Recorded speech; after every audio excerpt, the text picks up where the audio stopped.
সত্যি কথাটা আমাকে বলতে পারো? আমি মূলত আজ সেই কথা জানতে আসিনি। আমি এসেছি তুমি কিভাবে এটা করলে তা জানতে। মানে কিভাবে তুমি সুমিকে ভূতের ভয় দেখালে। স্যার, আপনি যদি কাউকে না বলেন তাহলে বলবো। ওকে। আসলে আমার একটা বন্ধু আছে, ভূত বন্ধু। কি? সত্যি কথা বলছি, ও আমাকে সাহায্য করেছিল গতকাল। ওর নাম কি রবিন? তোমার বন্ধুর নাম কি রবিন? আপনি কি করে জানেন? ঋতু, তুমি হয়তো জানো না, এই জায়গাটায় আগে ছেলেদের হোস্টেল ছিল। Horror world Bangla.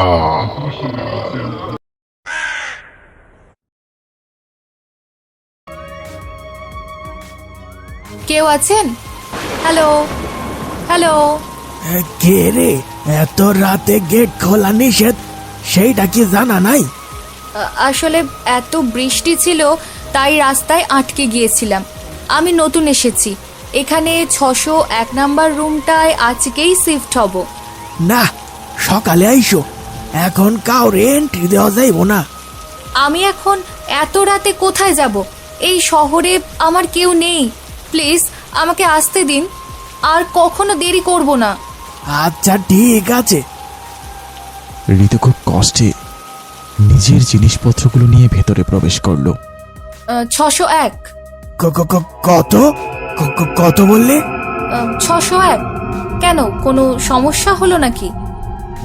না মানে, না কিছু না। এই নাও চাবি। কোন দিকে আমার রুম? আপনি কি কষ্ট করে একটু দেখিয়ে দিতে পারবেন? না আমি পারবো না, আমি ওইদিকে যাব না। এমন আচরণ দেখে ঋতু কিছুটা অবাক হলো। ও আচ্ছা, তাহলে আমাকে যদি বলে দেন রুমটা কোন দিকে, আমি তাহলে খুঁজে নেব। 3 তলার সিঁড়ি দিয়ে গিয়ে সবচেয়ে শেষের রুমটা। আচ্ছা। সে নিজের ভারী জিনিসপত্রগুলো নিয়ে রুমের দিকে চলল। দরজার সামনে আসতেই হঠাৎ সব লাইট বন্ধ হয়ে গেল। আরে লাইটের আবার কি হলো? শেষ পর্যন্ত ইলেকট্রিসিটিও চলে গেল।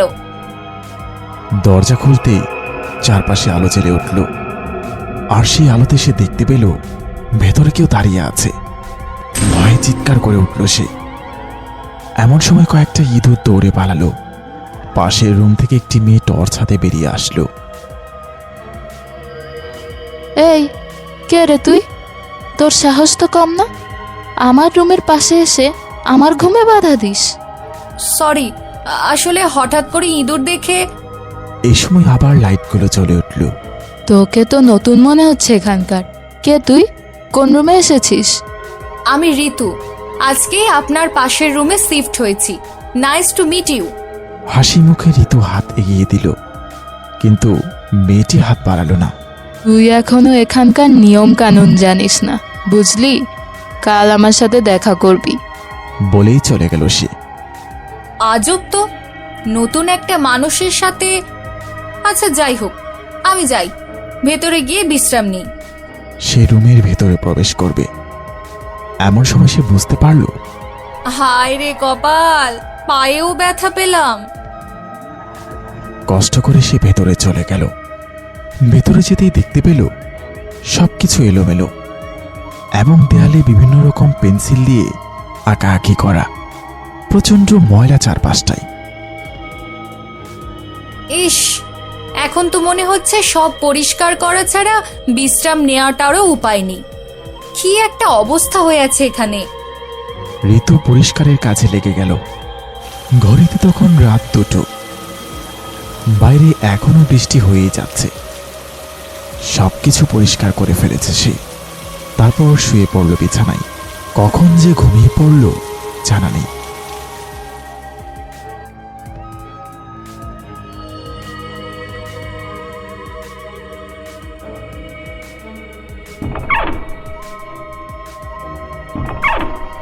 আর একটু ঘুমোতে দাও না মা। ও মা, এখন নাস্তা খাবো না গো, একটু ঘুমোতে দাও। এই মেয়ে, তাড়াতাড়ি ওঠো। এই, পরে খাবার শেষ হয়ে গেলে আর নাস্তা জুটবে না কপালে। আরে তাই তো, আমি তো এখন শহরে এসেছি, এখানে মা বাবা কেউ নেই। আবদার করে শুয়ে থাকা যাবে না, তাড়াতাড়ি হাত মুখ ধুয়ে নে ঋতু।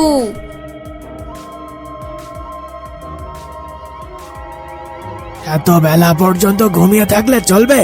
নিয়ম কানুন বলেও তো কিছু আছে নাকি? সরি, আসলে রুমটা এত নোংরা ছিল, গত রাতে আমি কোনো কথা শুনতে চাই না, তাড়াতাড়ি নিচে আসো, নাস্তা খেয়ে নাও, নইলে উপোস থাকো বাপু, আমার কি। ঋতু নিচে চলে আসলো। টেবিলে সাজানো আছে খাবার। সে একটি রুটি নিতে যাবে, এমন সময় একটি মেয়ে তাকে ধাক্কা দিল। আরে তুই গত রাতের মেয়েটা না, আমার পাশের রুমের? হ্যাঁ, আপনার নামটা? আমাকে ম্যাডাম বলে ডাকবি, ম্যাডামই হচ্ছে আমার নাম। পাশে থাকা মেয়েগুলো খিলখিল করে হাসতে লাগলো। এই বলতো, তোর গ্রাম কোথায়? দেখে তো মনে হচ্ছে কোনো আড়াপাড়া গ্রাম থেকেই এসেছিস। প্লিজ, আপনি আমার সাথে এমন ব্যবহার করবেন না। আমি আপনার সাথে কোনো ঝামেলায় যেতে চাই না, আপনিও আমার সাথে ঝামেলা করবেন না। ওমা ওমা, দেখছিস তোরা মুখে মুখে তর্ক করছে? খুব সাহস তোর, তাই না? দেখবি তোর সাহসিকতা কিভাবে ছুটায়।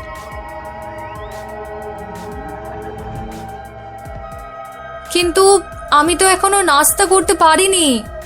তাতে আমাদের কি? ক্লাস শেষ করার পর আবার সেই মেয়েটির সাথে দেখা হলো। এই গে অভূত, আজকে যেই অ্যাসাইনমেন্টের কথা বলেছে, তোরটার সাথে আমারটাও করে আনিস। মানে? মানে আবার কি, এখানে পড়তে হলে, হোস্টেলে থাকতে হলে আমি যা বলি তোকে করতে হবে। সুমির দেয়া খাতাটা হাতে নিয়ে তাকিয়ে রইল সে। মনে মনে কিছুটা আফসোস করে ক্লান্ত পায়ে এগিয়ে চলল হোস্টেলের দিকে। এসে থেকেই কিছু ভালো কাটছে না। আমি গ্রাম থেকে এসেছি বলে আমার সাথে এমন করবে? নিজের কাজেরই শেষ নেই, সেখানে এখন ওদের হোম টাস্কটাও আমাকে করতে হবে। মনে এটা সেটা ভাবতে ভাবতে একটা চলন্ত গাড়ির সামনে এসে পড়ল ঋতু। যখন গাড়িটা তাকে চাপা দেবে, এমন সময় একটা হাত তাকে টেনে সরিয়ে নেয় সেখান থেকে। কিন্তু মানুষ জড়ো হতেই চোখের পলকে অদৃশ্য হয়ে গেছে সে। কে কে ছিল? কে বাঁচালো আমায়? আমি নিশ্চিত আমি কাউকে দেখেছিলাম যে আমাকে বাঁচিয়েছে। ঋতু তার রুমে বসে পড়াশোনা চালিয়ে যাচ্ছিল। এমন সময় দরজায় নক। সে দরজা খুলে দেখতে পেল কিছু মেয়ের সাথে দাঁড়িয়ে আছে সুমি। কি হলো তোমার এখানে? কিছু প্রয়োজন? গত 2 দিন থেকে আমাদের জামা কাপড় ধোয়া হয়নি। তাহলে আমি কি করব? কি বলছো তোমরা এসব? আমি পড়ালেখা করছি, আর এমনিতেও আমি কেনই বা তোমাদের কাজ করব? বলতে না বলতেই সুমি চুল টেনে ধরল ঋতুর। খুব সাহস হয়েছে, তাই না? আমার মুখের উপর তর্ক। আহ, উফ, ছাড়ো বলছে, লাগছে। তাড়াতাড়ি গিয়ে সব পরিষ্কার করে আন, নয়তো তোর খবর আছে। আচ্ছা ঠিক আছে ঠিক আছে, আমার চুল ছাড়ো। সুমি কাপড়গুলো ঋতুর গায়ে ছুঁড়ে মারে। কোনো উপায় না পেয়ে বাধ্য হয়ে সে কাপড়গুলো তুলে নিয়ে ভেতরে চলে যায়। বাথরুমে ঢুকে সাবানের উপর পা রাখতে পিছলে পড়ে যেতে লাগলো সে। এমন সময় অদৃশ্য কেউ তাকে হাওয়ায় তুলে ধরল। কে? এখানে কে আছে? না, সবটা কোনোভাবেই আমার মনের সন্দেহ হতে পারে না। আমি নিশ্চিত এখানে আমাকে সাহায্য করার চেষ্টা করছে কেউ। কখনো গাড়ির অ্যাক্সিডেন্ট থেকে, কখনো বাথরুমে পড়ে যাওয়া থেকে। অবশ্যই কেউ আছে, কিন্তু কে সে? আরে তুমি নতুন মেয়েটা না, 601 নাম্বার রুমের? জি। কবে এলে? কেমন কাটছে দিনকাল? গত রাতেই এসেছি। ঋতুর হাতে এতগুলো কাপড় দেখে জিজ্ঞাসা করলো, এখানে সবাই তোমার সাথে ভালো আচরণ করছে তো? কোনো সমস্যা হলে আমাকে জানাবে। আসলে কিছু কিছু দুষ্টু মেয়ে আছে, নতুন মেয়েদের পেলেই ফাইজলামি করে। তোমার সাথে অমন কিছু করছে না তো? আসলে জি না, আমি ভালো আছি। আচ্ছা, তাহলে আমি চলি, তুমিও তোমার রুমে চলে যাও। এমনিতেই তো ঝামেলার অভাব নেই, এখন যদি বিচার দেয় তাহলে ওই সুমি নামের মেয়েটা আমার জীবন নরক করে ফেলবে। থাক ভাই, আমি ওদের থেকে দূরে দূরে থাকলেই ভালো। সে নিজের রুমে চলে গেল। ঠিক সেই সময়টাতেই হঠাৎ করে সিলিং ফ্যানটা ছুটে পড়ল, কিন্তু ফ্যানটা তার গায়ের সামনে এসে থমকে গেল। ঋতু দীর্ঘ শ্বাস ছেড়ে কান্না করতে করতে বলল, কে তুমি? আমাকে কেন সাহায্য করছো? প্লিজ আমাকে বলো, প্লিজ দেখা দাও, প্লিজ। আমি তোমার কোনো ক্ষতি করব না। বলতে না বলতেই দৃশ্যমান হলো একটি ছেলে, যার গায়ে ভয়ঙ্কর কালো দাগ, মুখ ফ্যাকাশে। তুমি কি আমায় ভয় পাও না? ঋতু কিছুক্ষণের জন্য স্থির হয়ে গেল, তারপর মনে সাহস নিয়ে বলল, না, তুমি তো আমার বিপদের বন্ধু, তোমাকে কেন ভয় পাবো বলো? এই শহরে আসার পর থেকেই তুমি আমাকে সাহায্য করে যাচ্ছ, তাহলে কেন আমি তোমাকে ভয় পাবো? আমি তো ভয় পাই এখানে থাকা স্বার্থপর মানুষগুলোকে। তা ঠিক বলেছ। তোমার নাম কি? আমার নাম রবিন। এখানে আসার পর থেকে আমার একটাও বন্ধু হয়নি, শুধুমাত্র আমি গ্রাম থেকে এসেছি বলে। এখানে পরিবার ছাড়া থাকতে আমার ভীষণ কষ্ট হয়, কিন্তু তার মধ্যে এত নিষ্ঠুর আচরণ আমার জীবনটাকে নরক করে তুলেছে। তোমার যদি একটা ভূতের সাথে বন্ধুত্ব করতে সমস্যা না হয়, আমার কিসের আপত্তি? তুমি নিশ্চয়ই ওই ফ্যানটার জন্য ব্যথা পেয়েছো। ভূতের আবার ব্যথা? তারা দুজনেই একসাথে হেসে উঠল। এভাবেই কাটতে লাগলো কয়েকদিন। তাদের দুজনের মাঝে সুন্দর একটি বন্ধুত্ব গড়ে উঠেছে। মাঝে মাঝে অন্ধকারে রবিনকে দেখে ভয় পেয়ে যায়, কিন্তু তবুও তাদের মাঝে কখনো বন্ধুত্বের ফাটল ধরেনি। তুমি তো আমায় হার্ট অ্যাটাকে মেরে ফেলবে, আমি ভয় পেয়েছিলাম। কি করব? আমি তো আর দিনের আলো সামনে আসতে পারি না। কি হয়েছে তোমার? তুমি কাঁদছিলে কেন? আর কে? ওই সুমিটা আজ আমার গায়ে পানি ঢেলে দিয়েছিল, আমি ওর কাজ করব না বলেছি বলে। চলো, ওকে আজ একটা শিক্ষা দেই। কিন্তু কিভাবে? এমন ভয় দেখাবো আর কখনো কাউকে অত্যাচার করবে না। কাউকে অত্যাচার করার আগে দুবার ভেবে নেবে। এমন অবস্থা করে ছাড়বো, একা বাথরুমে যেতেও ভয় পাবে। হ্যাঁ চলো। তারা দুজনেই মিলে গেল সুমির রুমের সামনে। ঋতু দরজার পাশে দাঁড়িয়ে রইল, আর রবিন ভিতরে চলে গেল। ওরে বাবা, এটা কি? বাঁচাও! আয় হায়, আমাকে মেরে ফেললো। কেউ আছো? দরজাটা খুলো, কেউ আছো? একদম উচিত শিক্ষা দিয়েছি। না ভাই, না না, আর জীবনেও কাউকে দিয়ে নিজের কাজ করাবো না। বরঞ্চ দরকার হলে আমি নিজে গিয়ে ঋতুর কাজ করে দিয়ে আসবো। প্লিজ আমাকে ছেড়ে দাও। চিৎকার শুনে এগিয়ে এলো ম্যানেজার রাহুল আর সেই বৃদ্ধা। ঋতু, গত রাতে তুমি সুমিকে ভয় লাগাবার কাজে জড়িত ছিলে, তাই না? না মানে, সত্যি কথাটা আমাকে বলতে পারো? আমি মূলত আজ সেই কথা জানতে আসিনি। আমি এসেছি তুমি কিভাবে এটা করলে তা জানতে। মানে কিভাবে তুমি সুমিকে ভূতের ভয় দেখালে। স্যার আপনি যদি কাউকে না বলেন তাহলে বলবো। ওকে। আসলে আমার একটা বন্ধু আছে, ভূত বন্ধু। কি? সত্যি কথা বলছি, ও আমাকে সাহায্য করেছিল গতকাল। ওর নাম কি রবিন? তোমার বন্ধুর নাম কি রবিন? আপনি কি করে জানেন? ঋতু, তুমি হয়তো জানো না, এই জায়গাটায় আগে ছেলেদের হোস্টেল ছিল। মারাত্মক র্যাগিং, মারামারি ছিল এখানকার নিত্যদিনের ঘটনা। কিন্তু একটা পর্যায়ে এর ফল আত্মহত্যা অবধি পৌঁছায়। তখনই জায়গাটা বন্ধ করে দেওয়া হয়েছিল। তারপর মেয়েদের এখানে বসবাসের ব্যবস্থা করা হয়েছিল। তোমার রুমটাই গত কয়েক বছর আগে রবিন নামের একটা ছেলে আত্মহত্যা করেছিল। আর তারপর থেকে ওই ছেলের আত্মা সম্পর্কে বিভিন্ন গুজব ছিল আমাদের হোস্টেলে, কিন্তু সময়ের সাথে সাথে মানুষ ওগুলো ভুলে গিয়েছিল। আর তাই তোমাকে আমরা ওই রুমটায় থাকার পারমিশন দিয়েছিলাম। ও, তার মানে রবিন আত্মহত্যা করেছিল? কিন্তু কেন? তা তো আমিও জানি না, তবে খুবই দুঃখের একটা জীবন পার করছিল ছেলেটা। কিন্তু যদি সত্যি রবিনের আত্মা এখনো এখানেই থেকে থাকে, তাহলে আমি বলবো মরার পরও রবিন শান্তি পেল না। কেন? কারণ মৃত্যুর পর কোনো আত্মা পৃথিবীতে ঘোরাঘুরি করে না ঋতু। যারা করে তারা দুর্ভাগ্যবান, দুঃখী। কি ব্যাপার? কেন ডাকলে আমায়? রবিন, তোমার সাথে কি হয়েছিল? কেন তুমি এখনো এখানেই পড়ে আছো? মানে তুমি কি এই পৃথিবী থেকে চলে যেতে পারছো না বলেই এখানে ঘোরাঘুরি করছো? হ্যাঁ ঋতু, আসলে আমার মৃত্যুর পর আমার আত্মাটা এখানে আটকা পড়ে যায়। আমার দেহটাকে ফেলে দেওয়া হয়েছে ময়লার ভাগাড়ে। কি? হ্যাঁ, ঠিক বলেছি। তুমি কেন আত্মহত্যা করেছিলে?